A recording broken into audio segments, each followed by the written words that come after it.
She thought the Husky had simply developed a strange, staring habit. He was counting down to something she couldn't see coming. Wren Castellano had adopted Coda, a 5-year-old Siberian Husky, 2 years before her son Callum was born. Wren was a middle school science teacher, trained to notice patterns, to trust data over hunches. She trusted her own careful observation completely. For most of Callum's second year, Coda's behavior was unremarkable. Affectionate, occasionally vocal, same as always. Then, one Sunday afternoon on the living room couch, everything changed. Coda climbed up beside them and simply stared at Callum, not playful, not seeking attention. A fixed, unbroken gaze that lasted almost 20 minutes without a single blink that Wren noticed. She nudged him gently. He didn't look away from Callum's face. That evening, it happened again, and the next morning, and the morning after that. Her mother, staying with them that week, said what they'd both quietly started to wonder. That's unsettling, honestly. Maybe he needs more exercise. Get some of that energy out. That detail would matter. She didn't know that yet. If you stay for stories about what animals sense before we do, you're in the right place. Subscribe so you don't miss the next one. By Wednesday, the staring had a new lair.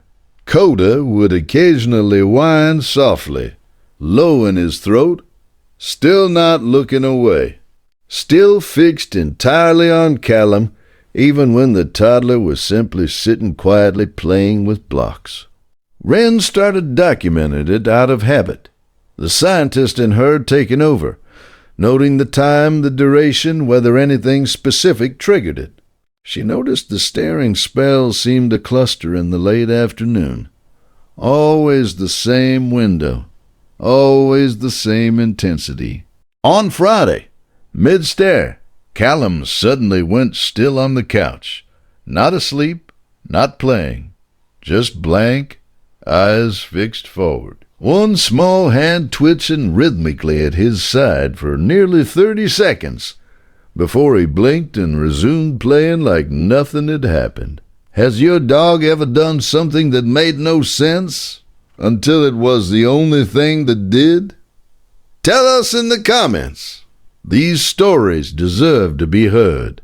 At the pediatric neurologist office, an EEG confirmed what Dr. Amara Solis suspected from Wren's careful notes. Brief absence, seizures, easy to miss in a toddler, often mistaken for simple daydreaming. The pattern you documented, Dr. Solis told her, is more precise than most parents catch on their own. Whatever alerted you to watch that closely, listen to it. Wren thought about the staring. Not an odd habit, but a dog reading something building minutes before it surfaced. The whining, not restlessness, but warning, offered again and again in the only language he had. Every guardian deserves to be recognized, even the ones who never asked for anything in return. If stories like this matter to you, subscribe so you never miss the next one. Callum started treatment within the week. That afternoon on the couch, Coda settled beside him again, watching, but softer now, like he finally trusted that someone else was watching too.